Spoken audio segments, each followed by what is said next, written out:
Пациентите со механичка потпора на срце примаат терапија стара повеќе од половина век, која одамна не се употребува никаде во светот. Иако деновите од животот им се бројат, а секој ден и гледаат на смртта во очи, државата нема слух да го набави за нив толку потребниот лек Ентресто. Додека ние умираме, парите од државната каса се трошат за луксузи, потиштени се од Сдруженијето Храбро срце. Пациентите сами се снаоѓаат како знаат и умеат, само за да дојдат до лекот Ентресто. Во Македонија се применува купена од странство, значи шверцована од странство, нелегално донесена тука.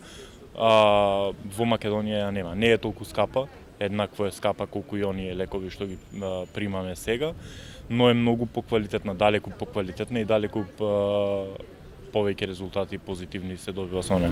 Велите шверцувана, во аптеките ги продаваат шверцувани тие апчини? Кој како ќе се снајдеме, значи некој одиме во странство да ги купиме, во Србија можеш да ги купиш, можеш во Албанија, можеш сегдека, само во Македонија таа Ентрестото не е дозволено.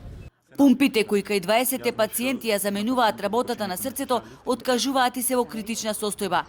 Само последнава година 6 пациенти починаа, а нас веќе 2,5 години не залажуваат со празни ветувања.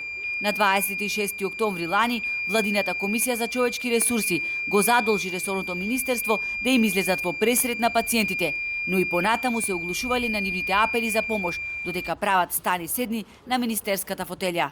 За сега последно да добијаме на ден пред распуштање од владата, односно формирање на онаа влада која што треба да ги спроведе изборите, одговор дека сега ќе му упатат барање на Министерството за здравство сериозно да свати работата и сериозно да се зафати со тој проблем. Значи, ова што ни го прават нас, ништо повеќе не е од предизборна кампања. Бројот на пациенти впишани во националната листа за трансплантација се зголемува.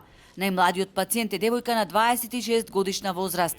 Досега во Македонија не е направена нити една замена на вештачка пумпа со срце од донор. Затоа бараме да се набави лекот Ентресто, да се укине партиципацијата за одржување и сервис на уредите, како и сите здравствени услуги поврзани со болеста кои никаде во светот не се плаќаат. Секој ден ни е измачување, на овој начин нас само ни се одложени маките. Без наша волја ни имплантираа ваков уред, а не ни кажа дека потоа ќе е многу тешко за трансплантација на срце. Во тој случај сами ќе одлучевме дали да чекаме трансплантација, но штом ни ги ставија, медицинската етика им налага да најдат решение за нас, вели Олески.